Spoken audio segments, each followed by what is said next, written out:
रामगढ़ की विधायक ममता देवी ने स्थानीय जनता की समस्याओं को प्राथमिकता के साथ विधानसभा में उठाने का आश्वासन दिया है। विभिन्न जन कल्याणकारी मुद्दों पर अपनी बात रखते हुए उन्होंने क्षेत्र में सड़क, पेयजल, स्वास्थ्य सुविधाओं और विकास योजनाओं से जुड़े मामलों का समाधान जल्द करने की प्रतिबद्धता जताई। विधायक ने कहा कि वे जनता की उम्मीदों पर खरा उतरने के लिए निरंतर प्रयासरत रहेंगे और सरकार के साथ समन्वय बनाकर लंबित कार्यों को तेजी से पूरा कराएंगी। क्या बोल दें। वही हम लोग तो क्या बोल दें।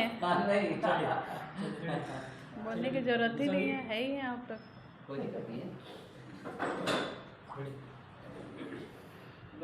आज से शीतकालीन सत्र की शुरुआत हुई है और ऐसे सोमवार से देखा जाए तो अभी पूरा बजट पेश होगा और कई मुद्दों पर चर्चा होगी।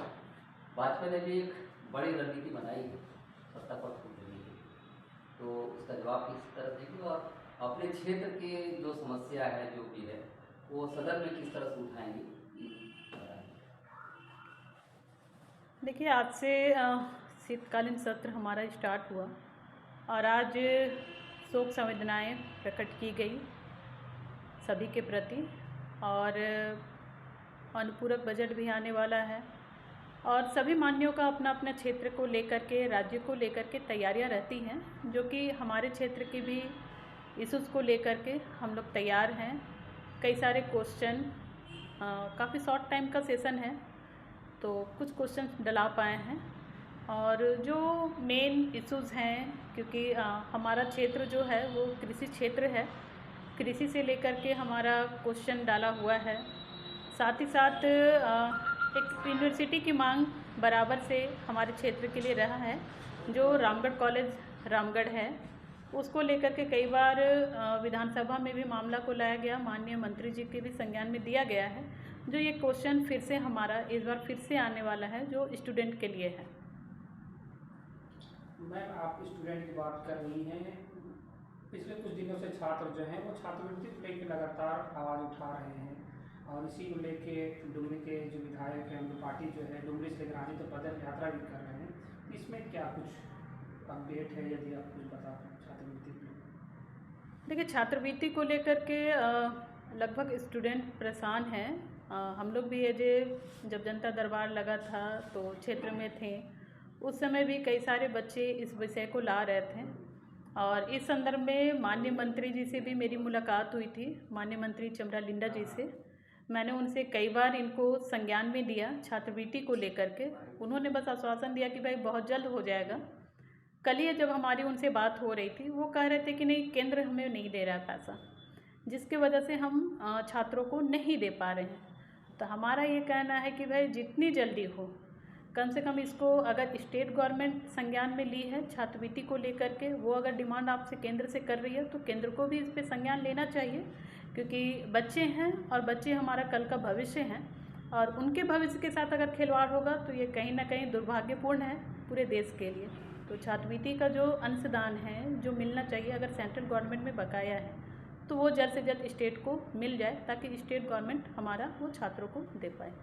वर्तमान में मैडम एक समस्या इन दिनों आ रही है कि मैया सम्मान योजना को लेकर कहा जा रहा है कि राज्य सरकार का खजाना पूरी तरीके से खाली है, जिसके कारण जो है कई योजनाएं जो है वो लटकी हुई है।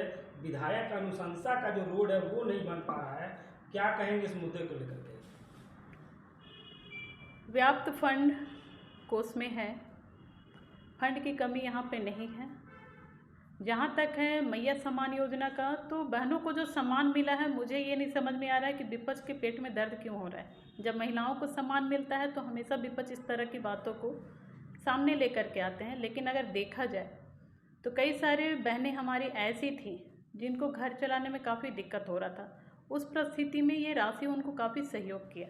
आपने पिछले दिनों भी देखा, जो खूंटी की एक बच्ची थी जिनको नियुक्ति पत्र मिला, उनके माँ नहीं थे, पिताजी नहीं थे, तब उन्होंने मैया सम्मान योजना का राशि उनको मिला, ट्यूशन पढ़ा के वो राशि के माध्यम से वो क्वालिफाइड की, एग्ज़ाम में अच्छा रिजल्ट लाई तो नियुक्ति पत्र भी मिला। तो कई सारी बहनों को इससे मदद भी मिला है। जहाँ तक विकास योजनाओं की बात है तो विकास के कार्य हो रहे हैं। कई ऐसे क्षेत्र हैं जहाँ डीएमएफटी का फंड है उससे काम हो रहा है, माननीय विधायकों का जो फंड है उससे काम हो रहा है, स्टेट का भी कई सारा फंड है जिससे काम हो रहा है, क्षेत्र में काम हो रहे हैं। हम ये नहीं कहते हैं कि काम नहीं हो रहा है। एक सवाल इन दिनों राजनीतिक कंट्रोवर्सी आ रही है कि महागठबंधन में कुछ ठीक नहीं चल रहा है।